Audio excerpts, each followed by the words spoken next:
after last week's antics of there being no audio on the podcast, I thought you'd make sure that the mic was working today. I mean, I assume it's working.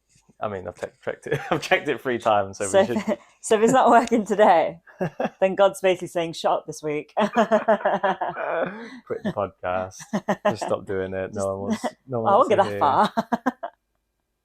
I know. I just want to watch the football. Yeah, because you watch it so much. So much football.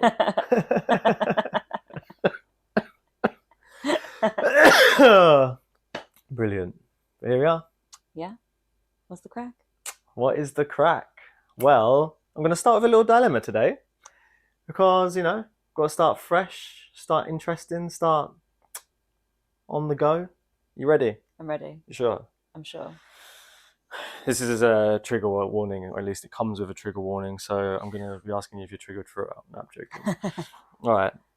My husband and I always talked about having kids, but once we got married, he said that he no longer wanted a child as he felt it would ruin our perfect life together. I wanted to be a mum and he agreed we could have 1 child, but that it was my fault if it didn't work out. Red card. Our son's now 2. Since he's been born, my husband has been hugely unsupportive. Did you say red card? I said red card. Keeping with the football theme, I like it. In the early weeks. The Brazil shirt on. Yeah.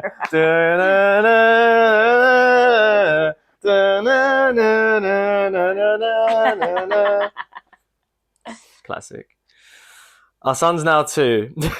Sorry for the interlude. Our son's now 2. Since he's been born, my husband has been hugely unsupportive. Unsurprising. In the early weeks, he'd say, "That's your job. He's your project/hobby. You wanted a baby," or "I'm bored of looking after you," and generally belittling and name-calling me. In response, I have told him that this kind of talk needs to stop because our son would soon understand what he was saying. Since then, he's managed to rein a lot of this back, but he's still highly irritable and blames this on his mental health. Classic cop-out. At home, I also do 95% of the childcare and housework whilst also working part-time. To make matters worse, is she in a relationship or like a... it's I'm gonna give my 2 pence at the end. It's screaming a lot to me. To make matters worse, a few months ago, he got angry with the cat. Why is there a cat being dragged into this? And threw him across the room. He said he didn't want to, he said he hadn't meant to do it because you just sometimes accidentally throw the cat across the room. Sorry, babe, I didn't mean to throw you across the room. It just happened. You just pick up the pot when it's on the stove and fling that as well. I didn't mean to do it. What are you doing? I didn't mean it. Didn't mean it. Since then, he regularly shouts at the cat for doing nothing more than typical cat behaviour. Meowing, purring, coming over for cuddles, that sort of thing, I guess. He also swears at him and says he'd like to strangle him. Okay, that's... This happens in front of our toddler. Oh, that's 2 red cards in 1. When I confront him, he says I'm overreacting and acting like his mother. Gaslighting. He says he knows it's wrong and doesn't need me to tell him. Why do you do it then? Exactly. It's so odd because this is a cat my husband used to love, but since our son came along, he now hates him. I'm concerned about the impact on my son. My husband doesn't swear at or name call my son, but he does speak to him in the same way he speaks to me. Like he's a 2-year-old. Like what way are you speaking to a 2-year-old? He's never been physical with me, but I'm worried that this behaviour with the cat could be a precursor to that, and he often belittles me, insults me, and calls me names. Our son adores him, and he can be very loving when it suits him, but his patience is thin. And when we have a rare date night, we get on fantastically. I'm trying to weigh up which is the greater good. For me to stay so my son has a loving dad in his life daily who is sometimes grumpy. I thought he wasn't that loving, only when it suits him. And takes that out on us, or to leave and not have a father figure present, but to feel less like we're walking on eggshells. Bless her. Bless her that she wants to just think that he's grumpy. He's horrible. There's so many red cards in that. I don't know what's a bigger red card. The fact that he's so unsupportive, or the fact that he's like strangled the cat. Like, why have you got to take it on the kid? The whole team's been sent off. All of you go. Go. She's obviously Googled what it means to like out of the blue just start abusing a pet, because for her to be like, I'm scared that it's a precursor to something else. Yes, honey, it is typically a precursor to him physically abusing you. Yeah. Because this cat's done nothing wrong. It's you he's angry with. He's angry with you and he's angry with the kid, because every time he probably sees the kid, it makes him angry. Or the kid will be doing something and it'll annoy him or remind him of the life that he wanted to have, but he can't have now because his kid's there, and he takes it out on the cat. But the funniest thing is, his argument for not having the kid in the first place was because he didn't want to ruin the perfect relationship he had with his partner.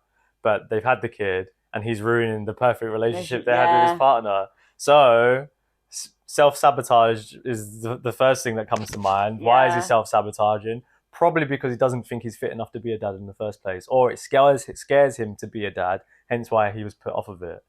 Because ruining the perfect relationship is not an excuse to not having a kid. And also what it's kind of saying to me is that he's a bit of a child in the sense that potentially his partner looked after him a lot. Because she's saying that she does 95% of the childcare, the housework, and has a part-time job. So if there was no childcare, then he'd be getting more attention, I assume, in the sense that like, oh, what do you need? Like, she'd be doing all the stuff that she does for the child, probably for him. So it's giving serious mummy's boy, if I'm honest. Yeah, basically, she's like got a unbalanced relationship with her son because he's not taking up his side of being a parent. So she's got to spend extra time with the kid. He's 5% looking after the kid when it suits him, aka like when he's got nothing to do. Don't know what he's doing in the 95% where she's looking after the kid, but obviously he's not with her. Watching football, obviously. Yeah, probably. Where he's had so many red cards, his team's off. So yeah, so he's obviously doing his own thing, and there lies the problem. There's no relationship because you've withdrawn yourself from the situation, and even worse, you'll actually now become verbally and potentially physically abusive. I mean, you are physically abusive, but to the cat. And it looks to be going. But I'm not being funny. Like if I was gonna say, if we were in a relationship, if we had a cat, Whoa. We're just friends. Whoa. Don't make me tell the story again. If we had a cat and you just started abusing it, would you not? I would pull you up on it and be like, "Yo, what are you doing? Like, why are you abusing the cat, G? That's smittens." Like, what's smittens do to you? Nothing. Like, you quit it out. You cut that out now. Cut it out, otherwise you're getting out the door. Not like, oh yeah, I know it's wrong and I should stop, but I don't need you to lecture me on it being wrong. I know it is. Or if you know it is, then why are you doing it? Because he can't control his emotions. Yeah, and he needs to take it out on someone. And he can't tell her for some reason that he's frustrated, pissed off, angry, or upset about whatever it is that he's up to. We're assuming it's because they've got a kid. And also, was I right in hearing that at the beginning he's agreed to a child and then said no? Yeah. So that's also savage, because I feel like, those are the things that you decide before you get married. And then when you get married, if a person changes their mind like that, that's actually so savage because, obviously wanting a child was really important to her. And he doesn't, maybe he did change his mind or maybe he didn't. Maybe he never he just said that. He never exactly locked her off and then was like, cool. Exactly, thinking that I can twist her arm. Sounds a bit possessive, to be honest. Yeah. Like, just wants her all to himself. Yeah, and I think it's interesting because I feel like a lot of people that I know that have had kids, and even like other stories of people that have had kids, like the relationship between the couple actually deteriorates quite a lot because a lot of the time there'll be a lack of communication and the man won't be helping out and being as supportive as he should be. Yeah. That's because most men think it's the women's job to look after the kid. Yeah. Like I like, all right, there's some motherly, duties, let's call them, that you cannot do because you're a man. Because we're men. We don't have breasts. We can't breastfeed. But there's a lot that we can do as well. Yeah. Like I used to know a girl who had a baby, would be obviously home all day with the baby, and her partner would go to work, come back from work, get ready, go out to play football, come back, have dinner, chill. And there would be like no consideration for the fact that she's been at home all day with this baby. This baby's really young. She can't even have a shower because the baby. She can't leave the baby for too long. So she's like in clothes that are like horrible and smelly and got sick all over them and stuff, and she's been changing nappies all day. She's been with a baby all day as well, and her partner's given like 0 Fs about it. He's just carried on with his life as normal, and I think that's the reality for a lot of women. And they don't communicate that to their partner, and then other things start happening, like, because I think, in this scenario where you're saying like the relationship's very imbalanced, I think that happens naturally as well when the other partner's not, doing their bit. And then what happens is that the partner probably wants the attention that they're not getting, that they haven't been getting as much as before. And then what do? They start giving more attention to the child because that's where they feel their value is, because their partner's not really paying exactly, and they feel the child needs more. So what starts happening then? Then all of a sudden it's the baby sleeping in the bed and the partner's sleeping somewhere else. Yeah. And the mum, but then what happens to the kid? The mum becomes like overprotective, mollycoddles the kid. Exactly. The kid doesn't know how to do anything itself. Then you get mummy's boys. Yeah, and then that's legit it. You get this kid that's been like literally mothered its whole life. Nothing wrong with mothering, but over mothering. Yeah, that's and they become like simps. Yeah. Do you know what I mean? I can't. Mum does everything. Mum cooks for me. Mum cleans for me. Can't speak to people. Can't go outside. Can't do anything for themselves because their mum's doing everything, and they get attached to that relationship because they've lost the relationship with their pet, with the father. So they've built like this symbiotic kind of like false relationship with their kid, not obviously in a intimate. But they rely sense, on them. but for that emotional hole that's missing. Yeah. So they have like this weird bond, and then the kid it just messes the kid up. Plus the kid's not got the father, or he's vaguely there, and when he is there, he's abusing the mum. So like, what kind of warped version of relationships does the kid see and witness and understand? Do you know what I mean? Not balanced and not healthy. And then what happens when that type of child gets into a relationship? The cycle continues because they expect that partner to behave how their mum did. And then when the child comes into the picture, what happens? They get angry that they're not getting the attention anymore. Exactly, nails and heads. It just gets into this vicious cycle. Nails on head. So that kid grows up, gets in a relationship, has a kid. My mum looked after me fine. My dad was never there. You can do the same. He fucks off, leaves you with the kid, and then the same thing happens again. And that's how we get generational trauma. Legit. We've got to do better, kids. We've got to do better. But yeah, it's mad. It actually is mad. It's so mad when you actually like look into it and unravel the butterfly effect, like the chain of events that lead to these certain actions things and these characteristics and how it works out. And it's like, it all generally comes down to like your childhood. And how you're raised by your parents. Yeah. Do you know what I mean? Yeah, for sure. Like, damn. What is it? Fatherless, I can't remember the percentage, but fatherless kids are like 60% circa, let's say, more likely to go to prison. No way. Yeah. That's how important it is to that doesn't surprise me, because I feel like, father figures are really important. And I think, women provide a certain thing for the kids, and I think men provide a certain thing. It's simply this, isn't it? Women generalizing are there to give the nurturing side. Men are there to set the boundaries. Do you know what I mean? Because at the end of the day, like, my mum could tell me what to do and I respect the living daylights out of her, but I was never scared of mum, really. If dad's telling me what to do, I'm listening to dad. Do you know what I mean? Like, mum's slipper don't hurt as much as dad's slipper. Do you know what I'm saying? It's simple as. It's as simple as that. Black and white. Simple maths. It is. It just is. So, without being able to keep your child in check and having that male figure that can do that, the child will run wild. And there's only so much a mother can do. They can try, and some do succeed in doing that. But, if the kid wants to go bad, the kid will go bad. Yeah. Unfortunately. And, if there is, I guess in some scenarios, if there is a father present and he doesn't do those things such as, implement boundaries, teach him how to be disciplined, etc., then I guess it kind of has the same sort of effect. Exactly. Yeah. Exactly. It's a mad thing. It's a mad thing still. But yeah, back to this lady. I think a red card, so many red cards, run. I think you're deluding yourself, unfortunately. I'm okay, thank you.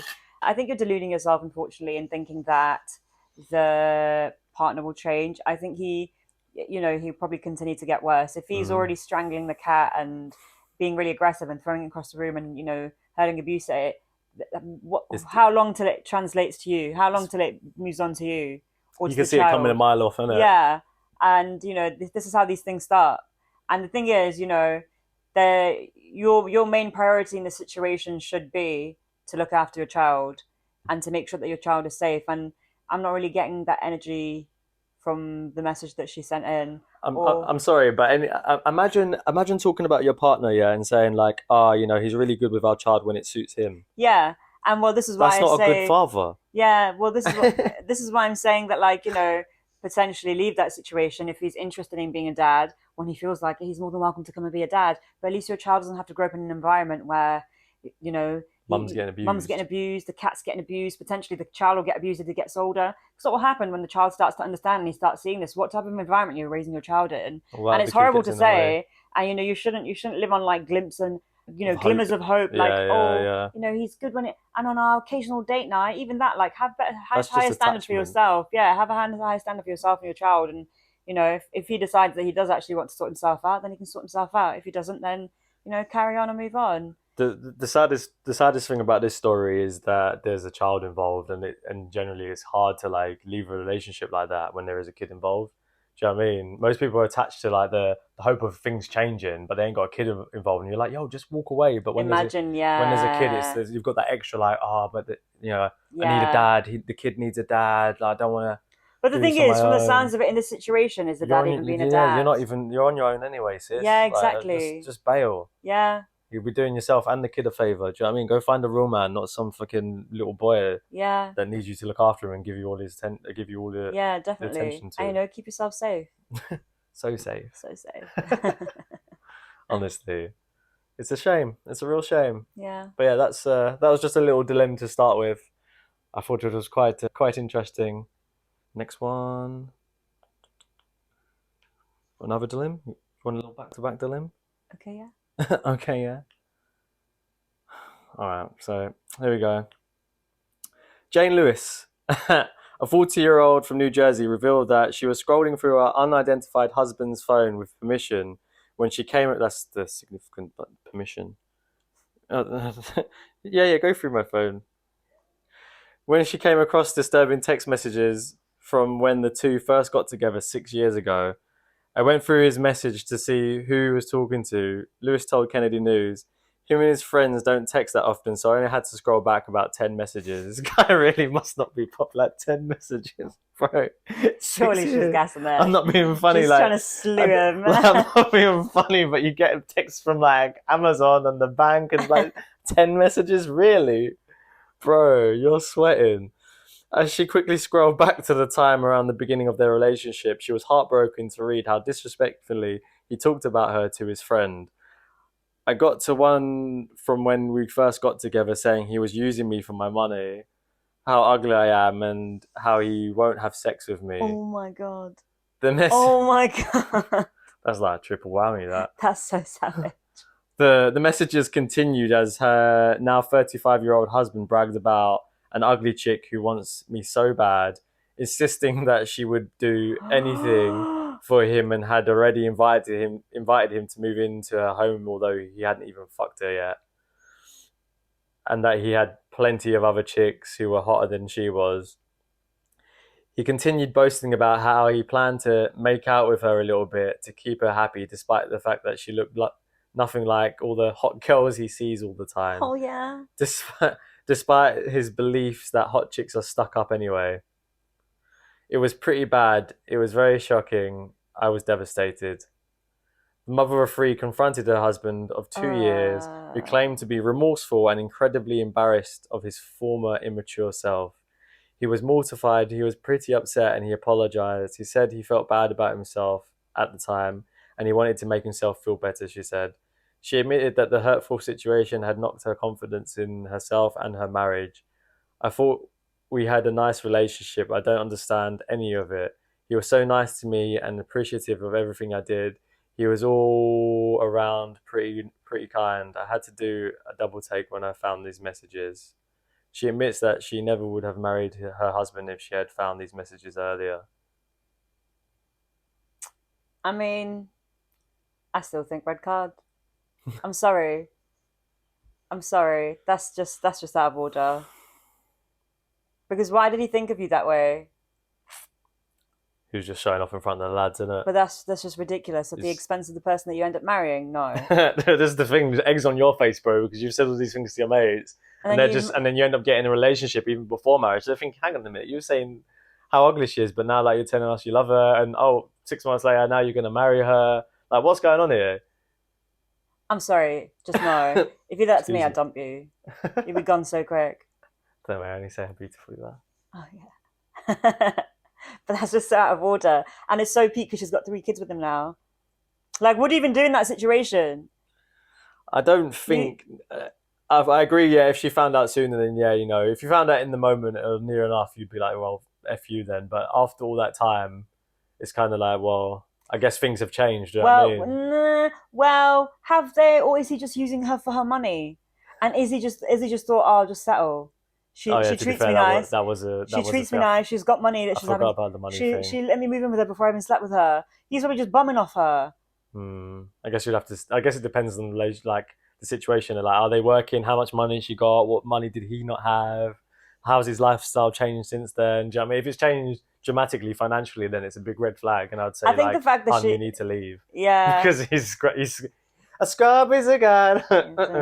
He's also known as a buster. Always think about what he wants. Just sits on his broken soul. No, I don't want your number. no, I wanna give you mine. I know. I don't wanna meet you nowhere. No, don't want no your time. No, I don't want no scrub. Red card for you. Ooh, ooh, ooh, ooh, ooh. Wow. Wow. People really be getting married to people that they don't even like. They don't even like. No, they don't even like. They don't even know. Let alone love. And people, yeah, people getting married to people they don't even know, man. What is happening? You know why it is? It's because people ain't these chicks ain't going on the ice cream dates. That was so funny. I know. I think in this day and age, if someone asks you out for a first meeting, a first date, I think an ice cream date's okay. I think that's lit. Like, we go to the ice cream. Go to a little Sunday place. Yeah. Maybe I do donuts and cakes as well. Yeah. Stuff my face. Exactly. I want to, you know, if there's a potential love interest, I want to see if my girl can put it away. Do you know what I mean? Don't want some chicks that's going to be there and be like, oh, just have a water, please. Or like, oh, no, I'm on like this. You got any watermelon? I'm on this oxygen diet where I don't eat much. Can I have some stevia? Put some rice in them. I'll have a nisso salad, please. But yeah, nothing wrong with it. So basically, there was this post, and the argument was this guy asked this chick out on a date through text, and he mentioned that it was hot that day, so he wanted to take her to an ice cream joint to get some ice cream. She replied and basically said, no, thank you. I'm 26. I'm too old for ice cream dates. I'm not a teenager. And I would expect more effort than that from someone for a first date at this age. So best wishes to you. You're not what I'm looking for. And the guy just replied, cool, with sunglasses face. Sounds like my bro dodged a bullet, to be honest. The thing is, what is wrong with people? First of all, I would understand if you were dating regularly and there was like, you know, no effort made, like date after day after day or whatever. And then you were like, hang on a second, you know, kind of like this. We were like, oh, I want to just go on Netflix and shut mine. Like, I'd understand that, you know, then it's like, actually, hang on a second. Are you taking this seriously? Or is this, you know, because there's no effort being put in. But I think an ice cream date for a first meet is perfectly fine. I don't know. You don't need to go. Exactly. You don't need to go to a five-star restaurant, Michelin star chef. I think dinner for a first date, if it's someone you've actually not met before, is pushing it. I think that, yeah, because the thing is, you might not like the person. You've got to sit there with them for an hour and a half. Exactly. And what happens when awkward? Yeah. Exactly. It's an ice cream date. Go there, have the ice cream. You're not feeling it. Well, I'm going to go now. If you do like it, do you want to get a coffee or do you stay at the ice cream, get something else? Leaves room for more. And I think dating 101. Top dater over here. Yeah. I just gave you the look, innit? Right, go. Oh my god. Please. Don't ever do that accent. It's so gross. Remember that guy at Boiler Room? Go on, girl. Oh my god, every 2 minutes. I don't even know you. Why are you speaking in my direction? Go on, girl. Go on, girl. Go on, girl. That's Essex for you. That's horrible. I'm sorry. No, I got to show love to my hometown, man. It's cool, but just not that bit. No. Go on, girl. No, just not. So when I eventually take you to Essex properly, you'll hear that every like 30 seconds. No. Go on, girl. No, I would actually laugh. Like, what cartoon accent is this? What cartoon is it? It's not real people. Essex isn't even a real place. You're just making it up. No, it is a real place. There's actual people there. No. to speak like that. Not Chaz. Most people do. No. To be honest, I don't know how I've got my accent. I don't know where my accent comes from. I'm really grateful. I'm really grateful for this. Yeah. I think if you I spoke to me think like, me too, to be honest. go and go, I can't even do it. Go and go. If I start drinking again and I have a few beers, it does come out. But We'll make sure that never happens then. don't, Where's that book? don't think there's a high chance of that happening, to be No, honest. that's good. That's good because we'll keep that away. But yeah, so ice cream dates. I think that's pretty cool. Because and you know what? I think it's nicer than going. Like obviously we don't drink, but like often you hear about people going out for like drinks. I think it's nicer than going for drinks. Worst thing if you you're can do someone as who well. drinks alcohol, because why do you want to become intoxicated the first time you meet someone? The first time you want to meet someone, you want it to be short, sweet, and you want it to short, sweet, to the point, and you want to get people to get to know them properly. Yeah, exactly. Not like distracting yourself with taking shots and seeing if you can get blasted and exactly, because what's that going to lead to? That's just going to lead to you guys sleeping together and then it being, or even if it doesn't, you both got masks on. The minute you have a drink, you've got a mask on. Yeah, you're not being yourself. You're being alcohol. You're being Dutch courage. Do you know what I mean? Like, oh, she's really outgoing, outspoken, confident, really carries herself well, good at conversation. She's had 2 drinks. What's she like sober? What is he like sober? Do you know what I mean? It might be a fucking stutter bum for but because he's had 2 tequilas before he's even walked through the door, and he's got a beer in front of him, he thinks he's Jack the Lad. Yeah. Do you know what I mean? And then next time you go on a date, let's go for a dinner. Oh, you're right. You seem a bit different to the. Oh yeah, just. Yeah. Do you know what I mean? Yeah. And I think if someone needs alcohol to take the edge off, it's just probably just stay at home. Well, this is the thing, innit? You got to learn. All in balance if you drink it, but you got to learn to live life without it. But most people don't. From the minute that I started going to social events when I drunk, the first time I went to a bar, the first time I went to a club, there was alcohol involved. It was only at the age of 26 that I went to something without drinking, and I was like, holy shit, this is the first time I've been out and not drunk. Do you know what I mean? Everything you do involves alcohol. It's like you can't do it without it. So you don't actually experience these things without it. So you go to a social setting sober, or you don't go to a social setting sober because you drink, but the thought of going to something sober scares you because you can't face that fear because there's something there that you haven't experienced, and thus lies the drink, and that's why we would drink. It's for the courage, it's for the confidence, What a wild concept. Yeah, it's the biggest scam in history. It's so clever what they've done. Got everyone addicted to alcohol, and they've got us. Addictions are habits, right? So they've tied the habit with something that people do naturally. Humans like to socialize. So if we can get them to socialize with each other and identify socializing with drinking, then they're always going to drink before they socialize, or they're going to drink whilst they're socializing, and they're going to think that they can't socialize without drinking, and we can sell them this shit. I just can't believe so many people need it. They don't, or think they need it, I should say. Yeah, I can't believe so many people think they need alcohol to have a good time, or to go on a date, or to dance. That's the wildest one I've heard. I think I need to have a drink or 2 before I can dance. What do you mean? What do you mean? Well, just go and dance. Like, no one cares if you can dance or not. Nobody's even looking at you. Why are you so self-centered and thinking that the whole world is revolving around you and that everyone is looking at you? Just go dance. Humans are funny. Like, we actually think that everyone wants to, cares about us. Nobody's looking at you. No one gives a fuck. Everyone's the main character in their own story. Legit. You're only the main character in your story, mate. Like, don't worry, hon. Everyone else is worried about them looking at themselves too. Do you know what I mean? Like, you're not alone. They're too worried about you looking at them to look at you. So just don't worry about it. Crack on. And you know what? I always think, like, when I see people that don't have rhythm, that can't really dance, but are trying, I rate them more than people that can actually dance really well. Obviously, I admire people that dance, respect it. Like, you got rhythm and flow moves and that. Yeah. But like people that just don't give a fuck and it's like, you don't actually care. I rate that. Yeah. Do you know what I mean? I feel like they're overcoming more. Yeah. They're just embracing themselves and their silliness and like, yeah, you know what? I'm just going to try. Yeah. Fun it. I don't care. I want to have a good time and I don't care how it looks. Yeah. Because it's not about being like, being you're not there for not everyone's else. Chris Brown on the dance floor, You know what I mean? They can't dance like us. Calm down, Alan. Innit? It's not a dance off. Next podcast, we'll do a dance off special for you. Special thing. He said he's not coming. Don't get shy. I'll give you some alcohol. Absolutely not. That is is too. It doesn't have alcohol on his planet. They drink cacao. Oh, nice. Cacao. Shameless plug. Don't watch it. Oh, I thought it was open then. No, it wasn't. But yeah, it's funny. Society's got to the point where a date equates either getting off your face or you having to spend a lot lots of of money. Yeah.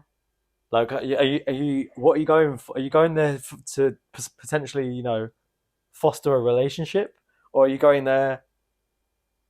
I think this is just one of those things, isn't it? I think this is the way that society has just become. It's because of things like Instagram and the growth of social media that everything is very pretentious. People want to. A lot of the time, I'm assuming these girls want to go on dates. They want people to spend lots of money on them. They want to go on these dates and have money spent on them so they can Instagram it or they can tell their friends about it. I went out on a date with Jack and he spent 200 quid on dinner with me with popping bottles and steak. And there's well done, hun. There's a girl who used to come on a podcast that I used to listen to years ago. She doesn't do it anymore, but she went on a date. Well, she was talking on this podcast about how she went on a date with a man and he spent £600 on dinner for them. Really no idea what you can buy at dinner for £600 or where you would even go to spend that type of money. Gold-tinted steak. Like, what? Yeah, literally, did you have like gold on it? That's literally what I thought. My first reaction, I was like, what did you buy? And she was bragging about the fact that he spent £600 and she still didn't sleep with him. And I was like, but that's just weird. Because girls be players too. I was just like, that's just a weird thing to say. So because someone usually would spend that much money, that would be a reason to sleep with you. That's what it was translating to, and I was like, well, that's kind of what it sounds like you're saying. So if he'd spent £1,000, would it be okay for you to sleep with him? Like, he spent £600 and I still didn't sleep with him. Oh, well done, hon. Tells me that you've slept with people that spent a lot less then for that reason of them spending money. So what does that make you? I mean, a really bad prostitute. At least the prostitutes get the money. You just got a meal. You got an experience. You got dinner. At least they get paid. Do you know what I mean? At least they got money in the bank. At least there's a transaction there. Yeah, exactly. You just went for a good time. Went for a good time, gave a good time, went home. Just superficial nonsense, isn't it? Yeah, I think there's a lot of that in today's society. And I think, there was a thing that I saw where a girl basically had said that TikTok had made her believe that her boyfriend was a bum because he didn't have loads of money or something and didn't take her out to nice places all the time, etc., etc. So she dumped him. But really, I think he was saving up money so he could look after his nephews or something like that, so he could foster someone or something. No. Yeah, so he could take care of something to do with family, but it meant looking after someone, which is why he was working so much. And he was saving all his money. And then when she realized after she broke up with him that, oh my gosh, I'm an idiot. What TikTok's made me do this. TikTok's made me do it. Yeah, normally you see the TikTok made me do it, but people have bought makeup. Yeah. TikTok made me break up with my boyfriend. Because that's what social media is doing to people. It's making them believe that the life that they have and the partner that they have is not good enough, and they need to attain these standards. Because that's what she was saying. Because he wasn't flying her out to all these destinations and taking her out to fancy dinners all the time. It made her think that he was a bum, but he was actually working really hard, saving up money to look after family, which shows that he's got the most valuable. He's got a great heart. So you've messed up. And obviously, we would never speak to her again because when she went back, tried to go back to him. And she's like, I don't know what to do. Well, you've got to move on now, hon. You've got to... Your call. Fosters. Yeah. And stop using TikTok. Your call. Tied it with the drinking thing. See that? Smart. Yeah. Levels in there. Yeah, I've you've had your tea today. Mushroom power! But yeah, how savage is that? I just would give up. Imagine getting dumped by your girlfriend because of TikTok. Yeah. I'd be like, you ungrateful. Could you just imagine if I came home one day and I was like, babe, I'm breaking up with you because you're not flying me out to Dubai every day. You're not spending £600 at dinner on me. I'm like, babe, and the girls that get flown out to Dubai have to eat poo-poo. In the mouth. That's so Legit. gross. No, they really do. It's really gross. What was it called? Cubicle? Poop? Nah. Poopgate. Was it Poopgate? Yeah, was it called Poopgate? Something like that. But basically, all these influencers that you see have got loads and loads of money who keep going to Dubai are actually getting called out by really wealthy odd men out there who just want to peep on them, and they take the money for it, which is really wild. Yeah. Totally worth it. so- But, you know, flex that Instagram lifestyle. Because sometimes you do wonder, don't you? You do wonder, like, how have you got all this money? Where has it come from? And then you're like, oh, you go to Dubai. They're sponsored. Sponsored trips, innit? They ain't got no money. Yeah, Just, you know, yeah. come to Dubai. We'll take you places. You can take your little pictures for your Instagram, but you're going to have to eat my ass and the poop. Sorry for the explicitives, but it's actually the truth. You know, got to be factually correct on this podcast as much as possible. It's just gross. It's giving gross. People are desperate, you know, cost of living crisis and that. Not that desperate. It's just, you know, shallow, talentless, fickle people that really just don't have anything going for themselves, innit? Who think, you know, just their looks are... I just think that society, because of how everything's going in society, we've created a generation of lazy people. You know, and everyone wants to do everything the easiest way out. You know, things like, oh, I want to lose weight, but I want a weight loss tea, as opposed to like sorting out my diet and doing this, or I might go get lipo, because, you know, and these kind of things. Yeah, I want the quick fix or the quick exactly. remedy, innit? I want a big bum, The but I don't want to shortcut. go to the gym and work for it. I'm just going to go get a BBL because it costs a few grand. Imagine. Yeah, exactly. Just do squats for 200 days straight and you'll get a batty. Exactly. So it's interesting, and I It'll think cost you less too. and I think you know, I think a lot of people are just, you know, becoming very like, what's the easiest way? How can I do this the quickest way? What's going to require the least amount of effort? That's why things like OnlyFans are so big, because all you got to do is, you know, take some pictures of yourself, Bend over. do a little twerky, and before you know it, you've got 100 million. Is that all you have to do? Oh my god, you're right. Yeah. But yeah, but the thing is, you know, what comes easy ain't worth having. Yeah. So yeah, it's gonna be interesting. It's gonna be interesting to see where society goes. I think it's gonna be interesting to see where Western society goes, because I feel like this isn't such a big thing in the rest of the world. It's really more of a thing in like America, the UK, maybe parts of Europe, but like everyone else, I don't really think it's that big. Like, I've not heard of international OnlyFans people blowing up. It's always like Americans or people from It's the American UK. and Europe, yeah. So yeah, it's interesting. It's interesting values that people have over here in the West. Zero values. Very small, little values. It's about this big. Fit in your hand. But yeah, that's the crack for today. That's the crack. Nice. Nice.